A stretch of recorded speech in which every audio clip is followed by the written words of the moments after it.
आपने कभी ना कभी तो लोगों से ये कहते हुए जरूर सुना होगा कि यार पैसा कमाना बहुत मुश्किल है, ऐसे ही अमीर नहीं बना जाता। बहुत ही कम लोग होते हैं जो सच में अमीर बन पाते हैं। अमीर और ज्यादा अमीर और गरीब और ज्यादा गरीब होते जा रहे हैं। लोगों का ये मानना बिल्कुल सही है, क्योंकि अमीर लोग ये जानते हैं कि पैसा काम कैसे करता है और उसे मैनेज कैसे किया जाता है, जबकि गरीब लोग सिर्फ यही सीखते हैं कि पैसा कमाया कैसे जाता है। अमीर लोगों के पास फाइनेंशियल नॉलेज होती है क्योंकि वो फाइनेंशियली लिटरेट होते हैं, और ऐसा इसलिए होता है क्योंकि वो खुद को फाइनेंशियली लिटरेट करने के लिए फाइनेंशियल बुक्स पढ़ते हैं। अब आप जानते ही हैं कि फाइनेंशियल एजुकेशन के लिए जो बुक सबसे ज्यादा लोगों को रिकमेंड की जाती है वो है rich dad poor dad by Robert Kiyosaki. क्योंकि वैसे तो फाइनेंशियल एजुकेशन पर बहुत से राइटर्स ने बुक लिखी है, पर जो कॉन्सेप्ट इस बुक में बताए गए हैं वो प्रैक्टिकली तो काम करते ही हैं, साथ ही इन सभी तरीकों को समझना भी बहुत आसान है। Rich dad poor dad book में ऑथर ने अपनी खुद की स्टोरी बताई है, जिसमें उन्होंने कहा है कि बचपन में उनके 2 डैड थे। एक उनके असली डैड जिनको वो पुअर डैड बुलाते थे, और एक उनके दोस्त माइक के डैड जिनको वो रिच डैड बुलाते थे। रॉबर्ट के जो पुअर डैड थे वो बहुत ही ज्यादा एजुकेटेड थे और वो एक स्कूल के अंदर बच्चों को पढ़ाते थे, जबकि उनके रिच डैड ने सिर्फ 8th स्टैंडर्ड तक ही पढ़ाई की थी, लेकिन वो अपना बिजनेस चलाते थे। अब एक तरफ रॉबर्ट के डैड जो इतने एजुकेटेड होने के बाद भी फाइनेंशियली स्ट्रगल कर रहे थे, वहीं दूसरी तरफ रॉबर्ट के रिच डैड इतने कम पढ़े लिखे होने के बाद भी उनसे कहीं ज्यादा अमीर थे। ऐसा इसलिए था क्योंकि रॉबर्ट के रिच डैड ने मनी को समझा। वो जान चुके थे कि पैसा किस तरह से काम करता है। फिर इसके बाद उन्होंने अपनी लाइफ में जो भी चीजें सीखी उसे उन्होंने पूरे 20 सालों तक रॉबर्ट को सिखाया। आप ये समझ सकते हैं कि इस बुक के अंदर रॉबर्ट ने अपनी फाइनेंशियल लर्निंग की पूरी जर्नी शेयर की है, और जो भी बातें उन्होंने अपने रिच डैड के पैसों के रिगार्डिंग सीखी हैं, उन सभी बातों को इस बुक के रेफरेंस से मैं बहुत ही आसान तरीके से बताने वाला हूँ। तो गाइस, आज की ये वीडियो आपके लिए बहुत स्पेशल होने वाली है, इसलिए इस वीडियो को बहुत ध्यान से समझना। So let's begin. Number 1, rich don't work for money, money work for them. Author बताते हैं कि आजकल लोग एक तरह के ट्रैप में फंसे हुए हैं। वो स्कूल जाते हैं, अपनी स्टडी परस्यू करते हैं, और जब उनकी सारी पढ़ाई पूरी हो जाती है तो वो 9 to 5 की जॉब ढूंढने लगते हैं जो उन्हें अच्छी सैलरी दे, और फिर जॉब मिल जाने पर वो शादी कर लेते हैं और फिर अपनी पूरी जिंदगी सिर्फ कमाते रहने में गुजार देते हैं।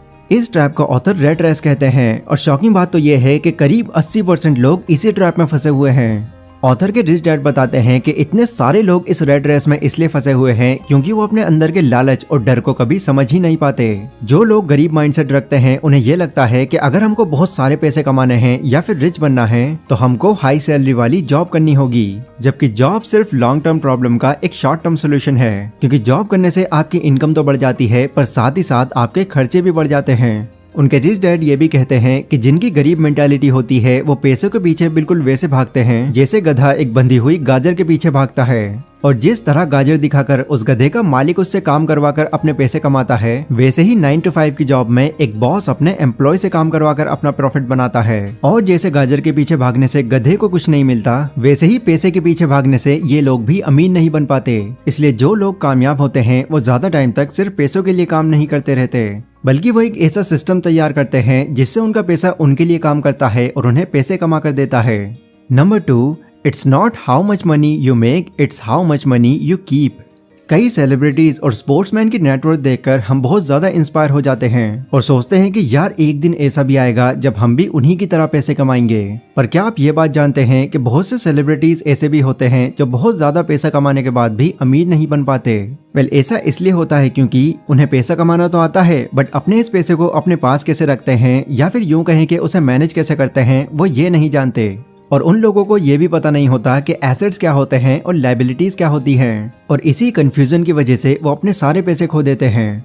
ऑथर के रिच डैड इसकी एक बहुत ही सिंपल डेफिनेशन देते हैं और बताते हैं, एसेट्स वो चीज होती हैं जो आपकी पॉकेट में पैसे डालती हैं, बट लायबिलिटीज वो चीज होती हैं जो आपकी पॉकेट से पैसे निकाल लेती हैं। कई लोग क्या गलती करते हैं, वो लायबिलिटीज को एसेट समझकर खरीद लेते हैं, जिससे वो चीज उनको पैसे देने की जगह उनका खर्चा और बढ़ा देती है।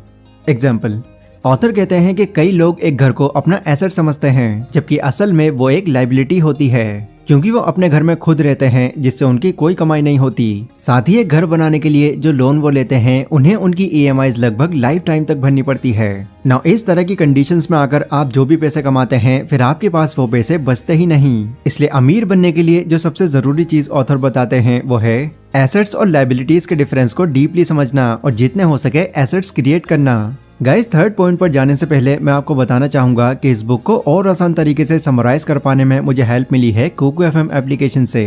कोको एफएम इंडिया का एक लीडिंग ऑडियो बुक प्लेटफॉर्म है जो 1 करोड़ प्लस डाउनलोड और 4.5 रेटिंग के साथ नॉन फिक्शन कंटेंट की एक बहुत बड़ी लाइब्रेरी है, जिसमें आपको सिर्फ rich dad poor dad book ही नहीं बल्कि psychology of money, 5am club, the power of habit और सक्सेस सीक्रेट जैसी कई ऑडियो बुक्स और बुक समरीज मिल जाएंगी। एंड जिन लोगों को बुक्स पढ़ना ज्यादा पसंद नहीं है, उनको कोको एफएम एक नई अपॉर्चुनिटी देता है एक लर्निंग माइंडसेट डेवलप करने के लिए, क्योंकि इस एप्लीकेशन की हेल्प से आप बुक समरीज और ऑडियो बुक्स बहुत ही आसान तरीके से समझ सकते हैं और वो भी कम टाइम में। अब वैसे तो अगर आप यहाँ पर डायरेक्टली एक एनुअल प्लान चुनते हैं तो इसकी कॉस्ट आपको पड़ेगी 399 रुपीज, लेकिन क्योंकि वो आज की इस वीडियो को स्पॉन्सर कर रहे हैं तो यहाँ पर आपको पहले 250 यूजर्स के लिए 50% ऑफ मिल जाएगा। बस आपको यहाँ पर DH50 नाम से ये कूपन कोड ऐड कर देना होगा, यानी सिर्फ 199 रुपीज में आप दुनिया की कई बुक्स को एक्सेस कर सकते हैं। तो कोको एफएम का लिंक आपको डिस्क्रिप्शन में मिल जाएगा, इसको जरूर चेकआउट करें। Number 3, get in your business along with your job. अब कई लोग क्या करते हैं, वो अपने अंदर अच्छी स्किल्स होने के बाद भी खुद को सिर्फ एक जॉब में फंसा कर रखते हैं। इसके अलावा वो कुछ और करने की सोचते भी नहीं, और अगर कभी वो अपना बिजनेस करने की सोचते भी हैं तो सबसे पहले वो अपनी करंट जॉब को क्विट कर देते हैं। ऑथर कहते हैं कि देखो, ये बात तो सच है कि सिर्फ जॉब करते रहने से आप ज्यादा अमीर नहीं बन सकते, लेकिन इसके लिए ये बिल्कुल जरूरी नहीं है कि अगर आप एक बिजनेस की शुरुआत कर रहे हैं तो आप उसके लिए अपनी करंट जॉब को ही छोड़ दें। स्टार्टिंग में आप अपनी जॉब के साथ भी अपने इस बिजनेस को चला सकते हैं। फिर जब आपको ये लगने लगे कि यस, मेरा अब ये बिजनेस मेरी जॉब से ज्यादा इनकम दे रहा है और अब मुझे इस पर ज्यादा टाइम देना चाहिए, तो तब आप अपनी इस जॉब को क्विट कर सकते हैं। रॉबर्ट के रिच डैड उनको बताते हैं कि देखो, जो लोग अमीर होते हैं वो अपना फोकस सिर्फ एक काम पर ही नहीं रखते, बल्कि वो अपने इनकम सोर्स को मल्टीप्लाई करते रहते हैं। एक बार मैकडॉनल्ड के ऑनर रे क्रूक ने यूनिवर्सिटी ऑफ टेक्सास में कुछ स्टूडेंट से पूछा कि बच्चों बताओ, मैं कौन सा बिजनेस करता हूँ। तो सभी स्टूडेंट्स ने हंसकर जवाब दिया, अरे सर, ये कैसा सवाल हुआ, ऑब्वियसली आप बर्गर का बिजनेस करते हैं। स्टूडेंट्स का जवाब सुनकर रे बोले, गलत, मेरा असली बिजनेस बर्गर नहीं बल्कि रियल एस्टेट है, क्योंकि मैंने मैकडॉनल्ड की फ्रेंचाइजी को पूरी दुनिया में फैलाया हुआ है और जो लोग मेरी फ्रेंचाइजी खरीदते हैं उन्हें जमीन भी खरीदनी पड़ती है। और फिर इसी तरह मुझे बर्गर बिजनेस से तो पैसा मिलता ही है, लेकिन उससे ज्यादा कमाई मैं अपने रियल एस्टेट बिजनेस से करता हूँ। रॉबर्ट कहते हैं कि स्टॉक, बॉन्ड्स, इंटेलेक्चुअल प्रॉपर्टी पैसे कमाने के लिए एक बहुत ही अच्छा बिजनेस साबित हो सकता है, क्योंकि एक तो यहाँ से पैसे अच्छे मिलते हैं और साथ ही यहाँ पर आपकी इन्वॉल्वमेंट की ज्यादा जरूरत नहीं होती। पर एक बात जो आपको हमेशा याद रखनी है वो है, आपको वो बिजनेस करना चाहिए जो आपकी पसंद का हो, क्योंकि अगर आपका एसेट या फिर आपका बिजनेस आपकी पसंद का नहीं होगा तो आप उसका ख्याल भी नहीं रखेंगे। Number 4, taxes are for poor and middle class people. हम सभी लोग ये अच्छी तरह से जानते हैं कि टैक्स देना किसी को पसंद नहीं, बट गवर्नमेंट के रूल्स की वजह से हर कोई टैक्स देता है। वैसे मैं आपको बता दूं कि टैक्स की हिस्ट्री बहुत पुरानी है। टैक्स का कॉन्सेप्ट इसलिए लाया गया था ताकि लोगों के बीच में अमीरी और गरीबी का फर्क मिटाया जा सके। पहले के टाइम में गवर्नमेंट सिर्फ अमीर लोगों से टैक्स लेती थी और उस टैक्स का इस्तेमाल वो गरीबों की हेल्थ और मेडिकल केयर में करते थे, ताकि इकोनॉमी के अंदर इक्वलिटी बनी रहे। लेकिन जैसे जैसे वक्त बीतता गया, टैक्स का कॉन्सेप्ट भी बदलता गया और फिर आगे चलकर अमीर लोगों की तरह ही पुअर और गरीब लोगों पर भी टैक्स लगाया जाने लगा। और अब हालात ऐसे हो चुके हैं कि गवर्नमेंट को पूरा टैक्स सिर्फ मिडिल और गरीब लोग ही देते हैं, क्योंकि अपनी फाइनेंशियल नॉलेज की वजह से अमीर लोग टैक्स देने से अपने आप को बचा लेते हैं। Number 5, rich invent money. Robert के रिच डैड कहते हैं कि जो लोग बाकी लोगों से अलग होते हैं वो अपनी जरूरत पूरी करने के लिए नहीं बल्कि लोगों की जरूरत पूरी करने के लिए काम करते हैं। जैसे Jeff Bezos, mark Zuckerberg, Elon Musk ऐसे इंसान हैं जिन्होंने लोगों की जरूरतों को बहुत अच्छे से समझा और फिर लोगों को वो चीज दी जो उनको चाहिए थी, जिसके बाद उनका आइडिया बिकता चला गया और वो अमीर होते गए। देखो, आइडियाज सभी के माइंड में होते हैं और कई बार तो ऐसे आइडियाज भी होते हैं जो अब तक इन्वेंट भी नहीं हुए होते, पर लैक ऑफ करेज और सेल्फ डाउट की वजह से लोग कभी भी अपने उस आइडिया को दूसरों के सामने पेश नहीं कर पाते। इसलिए सबसे जरूरी बात जो ऑथर कहते हैं कि अमीर बनने के लिए आपको जो चीज अपने अंदर लानी ही है वो है करेज, क्योंकि यही आपको बोल्ड और रिस्की स्टेप्स लेने में आपकी पूरी हेल्प करेगा। Number 6, rich learns all the time and know how to sell their ideas. Robert ने जब अपनी पहली book if you want to be rich and happy don't go to school publish करवाने के लिए दी, तब पब्लिशर ने उनसे कहा कि आपको अपनी इस बुक का टाइटल बदलकर द इकोनॉमिक्स ऑफ एजुकेशन रखना चाहिए। पर उनके सजेशन पर उन्होंने अपना टाइटल चेंज नहीं किया, क्योंकि उनको ये बात पता थी कि ये जो टाइटल है ये कंट्रोवर्शियल है और यही मुझे टीवी और रेडियो पर पॉपुलैरिटी दिलाएगा। और गाइस बाद में ऐसा हुआ भी। रॉबर्ट की वो बुक बहुत सेल हुई और उन्होंने भी बहुत पैसे कमाए।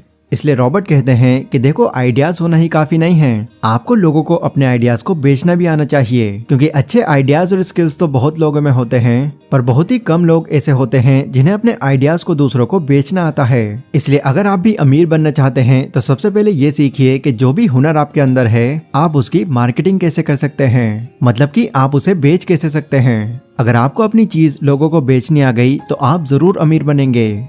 तो ये थे गाइस वो 6 रूल्स जो रॉबर्ट के रिच डैड ने उन्हें सिखाए, जिन्हें यूज करके रॉबर्ट आगे चलकर इतने अमीर बने। और रॉबर्ट की तरह ही कोई भी इन रूल्स का यूज करके अमीर बन सकता है। ये वीडियो गाइस अगर आपको पसंद आई हो तो इसको लाइक और शेयर जरूर करें। और नीचे डिस्क्रिप्शन में कोको FM का लिंक है। अपनी नॉलेज को एक नेक्स्ट लेवल पर ले जाने के लिए इस एप्लीकेशन को भी जरूर चेकआउट करें। तो आज की इस वीडियो में बस इतना ही। मिलता हूँ अपनी अगली वीडियो में, तब तक के लिए stay safe, stay healthy, take care.